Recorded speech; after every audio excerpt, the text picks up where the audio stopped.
嗨，大家好，我是坦平叔，今天是2025年8月28号。这一期啊，咱们继续胡聊胡适、胡指、胡威，还有胡一静老师啊。今天 A 股又一次啊见证历史，市场上演深 V 走势啊，当天完成调整，科技股带头修复，寒武纪啊晋升股王，这不仅是股王，简直是妖王啊！今天三大指数是低开，上午是在震荡啊，到了下午先是跳水，这个一跳水，然后盘中啊完成这个 V 字上扬啊，截至收盘，三大指数集体上涨，上证指数涨1.14%，深成指涨2.25%，创业板指数涨3.8%，北证50涨0.26%。如果看那个科创板指数啊，涨了7%。沪深两市啊，成交量是2.9万亿，较上个交易日啊缩量将近2000亿啊，两市2800只个股上涨，也就是涨多跌少。这个融资余额啊，还是增加了200多亿。自从8月8日以来，融资余额连续出现增长，就是今天是科技股领涨啊，这个科技板块啊，中芯国际和这个寒武纪啊，双创新高。当然了，对金融消费者来说啊，如果你没有抓住科技股，那恐怕今天还是在赔钱呢，因为今天毕竟还有2000只股票在下跌啊，指数啊盘中啊完成回调，成交量没有明显的啊就是大幅下降，说明这个指数还是非常强势啊。整个的过程啊还是在吸引散户进场的这么一个过程。这个财经网啊，它有个报道叫存款搬家下的理财盛景。14家理财公司7月规模净增长约 1.8 万亿。央行7月金融数据显示，7月居民部门新增存款减少 1.1 万亿元，而非银机构存款增加 2.14 万亿元。多份券商研报认为，居民部分存款正向基金、理财等资管产品迁徙，理财公司成了存款搬家效应下迁徙的居民储蓄资金重要承接方。记者从业内分析，规模排名前14位的理财公司在7月均实现了存续余额净增长，管理规模合计增长了近 1.8 万亿。这个居民部门新增存款减少 1.1 万亿，但是这14家啊排名前14位的理财公司，它的这个管理的规模啊合计增长了 1.8 万亿，说明什么呢？至少说明这个居民存款搬家主要是搬到了理财公司还有基金，并不是直接进了胡适啊。这也是为什么8月份整个指数走牛，但是散户并不兴奋的一个主要原因，还是场内的啊资金啊加杠杆，再加上一些机构进场，散户还没有大规模进场。这个所谓的理财公司是哪些公司呢？我看了一下啊，这14家理财公司都是6大国有行旗下的理财公司，再加上招商银行、兴业银行、中信银行、光大，也就是那个股份制银行啊，什么民生、平安、华夏银行，正好6大国有银行加上8大股份制银行，一共是14家，每家一个。实际上这个存款搬家呀，不是7月份开始的，6月份就开始，也就是这个大家记得吧？这个央行再一次下调存款利息啊，导致这个活期存款利息只有 0.7% 还是 0.8%。从那以后开始啊，这个存款就慢慢的搬家。这里面还有我一份功劳啊！6月份我已经买了啊，这个工行下面的2个理财产品，我也是实验性质的，因为这个理财产品啊，它那个叫年化收益率都2%点几啊，远远超过了这个3年期存款1.5%的这个水平，所以我就挑了2只，每一只买了5万，我看看到底是咋回事。现在已经持有2个月了，大概的这个年化收益率大概就在2%点几，这是工行的理财产品。但是我打算啊，很快就会把它赎回，还是把它变成存款。为什么呢？就是它只有2%点几，虽然比那个1.55%要高一点，但这都是理想状况啊，因为这中间它没有赔，保不齐什么时候啊出现这么个幺蛾子，赶上这么一个极端事件，出现踩踏，你这赚点钱啊还要回吐，最后一算，恐怕你还比不上那个银行的3年期存款。工行那个3年期存款虽然只有1.5%，但是啊你就不用担心，我只是试验一下，我感觉这个叫鸡肋，食之无味，弃之可惜啊。那么部分理财资金啊，那当然因为它这个比如工行它发的理财产品里面就有这个有的基金啊，有的这个是叫一半是投资债市的，一半投资股市，它是混合型的，还有一些是偏重股市的，就那个风险会更高。那就看这个买理财的人，你愿意买哪个风险的。所以必然啊，有一部分资金啊，就流向了那些高风险的，投向股市的这些产品。所以说啊，这个居民部门的这个存款呢，有一部分通过理财产品流入股市，要不然这个寒武纪啊去接盘的，他不是散户啊，对吧？寒武纪一手100股，你买一手都得1万多啊，买一手都得将近10几万呢，这就是存款搬家，对吧？这有一部分钱确实到了胡适，但是啊，只要胡适出现啊一定程度的回调，那就会导致这些理财公司的净值啊回撤。只要一回撤，这买了理财的人他一看，本来收益是3%、4%，还挺开心的，结果他一回撤，恐怕也只有2%了，甚至1%，对吧？那很多人恐怕也跟我想法一样，马上就要赎回啊，赎回的人越来越多，买的人越来越少，那这个理财公司他就得不停的去套现，对吧？加剧这个股市里面的踩踏。有很多买了理财的人恐怕还不知道自己的钱啊，有一部分已经进了胡适了，跟胡适相密切关联了。我今天看到一个媒体在报道啊，说这个名人谈炒股，讲的是香港明星刘嘉玲啊，这个说演员刘嘉玲在一档综艺节目中谈及自己的炒股经历，他透露啊，就是有朋友也是跟胡锡进老师一样啊，就是他跑去参加饭局，然后就有那些这个号称是这个股神或者是什么牛散啊，或者是消息灵通人士，向这个刘嘉玲推荐有一只股票，说是稳赚不赔。这个刘嘉玲老师啊，跟胡锡进一样啊，非常兴奋，马上回家啊就安排资金就买了这只股票，结果啊一买就赚钱了，非常开心，果然神。然后这个他先生就是梁朝伟啊，就建议他啊，不赚钱了吗？建议他赶紧把本金拿回来，就是把本金回来，然后剩的钱啊继续持有这只股票。那也就是梁朝伟还比较保守嘛，这赚一把就跑。然后这个刘嘉玲说啊，他已经上头了，非常开心啊，要赚更多，所以当然他就拒绝了梁朝伟的建议。他说哪有你这样的，我拿去再滚一滚就变成亿万富翁了，对吧？还希望有50%的收益，100%的收益，甚至200%的收益。结局大家都知道了啊，刘嘉玲说啊，结果最后输了好多钱，那本金都亏掉了。这个网上还有一个传言啊，有一个知名的期货交易高手，这个就是传说中的这种大拿股神，突发心梗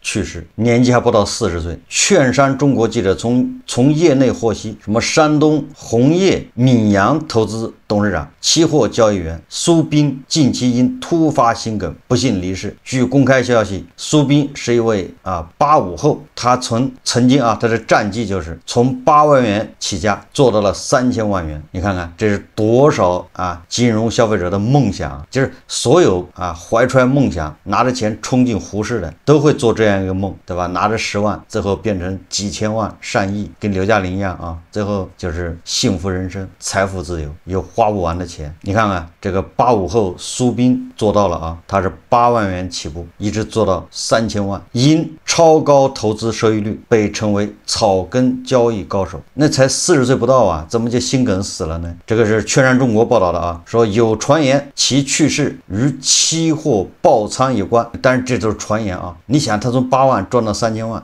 这比巴菲特要厉害得多。但是啊，高处不胜寒啊，我就能想象他能8万到3000万，那这中间加多少杠杆，就像赌博一样的啊。你前9次都赌赢了，但第10次只要你一输，一样的压力巨大，对吧？第10次你输了，一样的是清盘，过去一切都清零。因为他是路径依赖啊，对吧？你看他一直在成功啊，他所有的时候一定是高杠杆，就所有的杠杆全压上，要不然怎么能从8万到3000万呢？这翻了多少倍啊？这就像那个玩炸金花或者玩其他赌博一样的，你每一次都把你所有的筹码压上，你前9次都赢了，对吧？你第10次这样一输，还不是没了吗？根据苏斌生前演讲和接受媒体采访时的自序，他23岁大学毕业后，在金融机构边工作边炒股。2014年发现自己投资收益比工资还高，便产生了专职投资的想法。之后辞职在家专心炒股。你看看，他这个路径就是多少金融消费者梦中啊，对吧？或者是理想的这个状态，苏斌就做到了啊，他就是万里挑一啊，命好。99%的人啊是不可能从8万到3000万的，99%的人只会从8万到85000，最后就变成2万、1万，然后赔30万，赔到赔不动为止，因为他不停的补仓啊，对吧？90%以上的人都是这种结局啊。但是好歹命保住了，只是比以前更穷一点。那这个苏斌就不一样了啊，因为他是一直在赚钱，在股市里他以20万本金迅速做到60万元。我告诉你啊，股市里面的杠杆毕竟是有限的，对吧？你去这个融券，对吧？顶多是给你加多少杠杆，对吧？现在把所有的配资给你算上都没有多少，就是没有期货刺激，所以他觉得啊，他应该进入更刺激的期货市场。2015年就是这个苏斌从20万啊做到了60万，就是赚了40万，翻了2倍。那他当然对自己的经验，对吧？对自己的能力那是相当自信啊，所以他就带着这60万杀进期货市场，一样的啊，结果进了期货市场，第1个月就赚了20万。但是这中间在这个期货市场也有沉浮啊，也有赔钱的时候，也有赚钱的时候。后来因为他这个拜访多位期货大佬请教学习，从500万啊赚到了什么1000万，1000万也赚到了3000万啊，这个都是券商中国报道的啊。就在前不久啊，突发心梗去世。这个期货交易员啊本身压力就大，这种工作啊是高压、快节奏、高度紧张，从生理和心理2个层面啊影响健康啊。说来说去就是你的账户余额再多，对吧，都没有健康重要啊。我们再看一个报道啊，一个女子啊为了炒股啊，他编造凄惨的经历，骗前任30万做本金去炒股啊。近日，在浙江平湖打工的王先生收到了独山港派出所追回的10万元，十分激动。他说：“谈感情真的是太伤钱了。”事情还要从2年前说起。王先生突然收到前女友熊某的短信借钱，王先生听到前女友描述，心软了，借给了对方9万元。此后半年，前女友不断向王先生借钱。那他借钱的理由是什么呢？他不能说他借钱炒股啊，所以他就编造各种理由。一会儿是他的表妹啊得了癌症需要手术，一会儿是这个表妹康复啊又需要这个医疗费。总之啊，故事是一个接一个。那他的前男友听完一个故事，就得给他汇点钱，听完一个故事就得给他汇点钱。王先生说，跟这个前女友啊是在网上相亲平台认识的，两人还异地恋，两人交往过1年分手。这个王先生啊很念旧情，对吧？一接起电话啊，在电话里听到这个前女友啊哭诉啊，他就忍不住了，保护欲啊满满，所以一次又一次的借钱出去，短短的半年多时间啊，就借了30万。关键是这钱啊，一部分是自己的这个存的，还有一部分他是跟七大姑八大姨借的。大家看视频啊。在平湖打工的王先生收到了独山港派出所追回的10万块，十分激动。他说，谈感情真的是太伤钱了。事情还要从2年前讲起。王先生突然收到前女友熊某的借钱短消息。以前曾经是男女朋友关系，但是当时借钱的时候其实已经分手有一段时间了。就是说一个长久没有联系的朋友，有一天忽然跟报警人这边联系了，然后就是宣称碰到了紧急的情况，跟他借钱。虽然2人已经分手，但是王先生还是心软了，借给对方9万块。也是没想到这个前女友命真的太不好了，之后半年不断的向王先生借钱，宣称自己有一个聋哑人的表妹得了癌症，需要动手术，然后后续还有这个表妹因为要动手术缺医疗费，然后自己从公司挪用了公款，包括还有他家里的亲属，他有一个亲属自杀了，然后为了处理后事又挪用了公款，然后这些挪用的公款需要填补，不然的话就要被追究刑事责任。包括还有他自己得了生病胃出血，包括后面就是胃出血到医院就诊之后发现有另外的重大疾病。王先生和这个前女友是在网上相亲平台认识的，因为是异地恋，两人交往过1年就分手了。王先生很念旧情，听对方在电话里头哭就架不住了，一次又一次借钱给对方，短短7个月借出去30几万。这些钱除了自己的积蓄，还有一部分是问亲戚朋友借的。为了让报警人相信，他就是编造了一些聊天记录，就是包括就是谎称一些银行的工作人员，包括他的朋友啊，或者说他的家属啊，就是说我实际上则是利用微信小号，就是营造出一个自己在跟这些人聊天的假象，然后再把所谓的聊天记录发给报警人看。实际上所有的内容都是他自己自导自演的，包括期间为了让报警人相信，还发了很多就是跟他编造的理由相关的照片，但是实际上这些照片都是他从网上找来的。可是只要王先生一讨钱，前女友总是能够讲出一大堆的理由。终于王先生感觉事情不对头，就报了警。警察远赴广西将熊某抓获，一审问才知道这个熊某根本没有工作，没有收入来源，还欠着几十万的债，所有的故事都是他编造的。因为什么事情被传唤到这边公安机关的，清楚的啊。熊某对自己诈骗的事实供认不讳，从王先生这里骗去的钱基本上都被他用来炒股票了，被抓的时候已经亏掉一大半。目前熊某因为涉嫌诈骗罪被公安机关刑事拘留。后来事情就水落石出啊，这个熊某原来是个金融消费者，从王先生这儿骗去的钱基本上都被他用来炒股，关键是啊，被抓的时候他严重套牢啊，他炒股已经亏了一大半。现在这个熊某因涉嫌诈骗罪被公安机关刑事拘留啊。还有多少人啊在做着这个熊某的梦啊，对吧？你即便做了熊某这样的梦，即便是梦想成真，像那个草根教育员苏斌一样，那最后对吧，结局也是难定啊。最后我们看看啊，胡静老师，我看他发的微博啊，还在持续高烧中啊，还在与这个跟病魔啊做斗争啊，也有可能是胡静老师烧糊涂了啊。他讲了一个故事，什么故事呢？就像一个村里面有户人家啊，在这个一次大乱中啊，在很多其他村民的帮助下，赶走了来家里抢劫的流氓。为了庆祝啊，所以现在要吃大席，对吧？要请村里面的其他的人来参加。这个本来也没什么啊，这个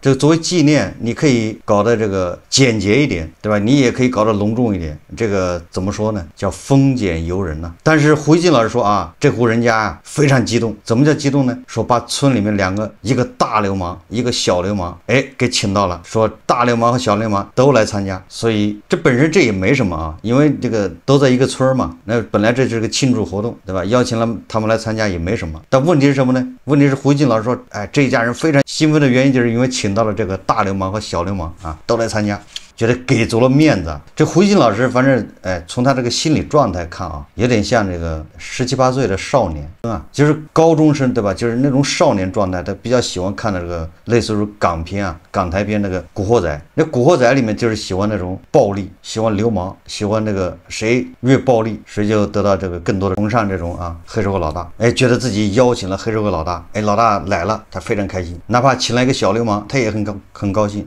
咱们要扯远一点啊，就是那个河北孟村那个家暴案呢，我看到网上流传的好多那个嫌疑人的那个视频啊，就是他自己自拍的啊。你看他那个自拍，他那个人设就是啊古惑仔，就是过去的啊那种地痞小流氓。就这个恰恰啊这些高中的上大学的就是年轻的小女孩特别喜欢，这觉得酷啊，就像胡一静老师一样啊，喜欢这种人设的。大家还记得吧？这个俄罗斯侵略乌克兰刚开始的时候，不是网上好多女的说一看见普京就排卵嘛，就自动排卵了。这不是开玩笑的，这个确实啊有它的这个一定的心理因素，慕强。所以女的看见普京排卵，男的看见普京，像胡一静老师看见普京，那就是崇拜啊、兴奋啊、激动啊。就不要说胡一静老师了，就是连特朗普见到普京，那就感觉像个对吧小学生见到他的偶像一样，对吧？就差跟他要个签名了。这可是施瓦辛格说的。我倒是认为啊，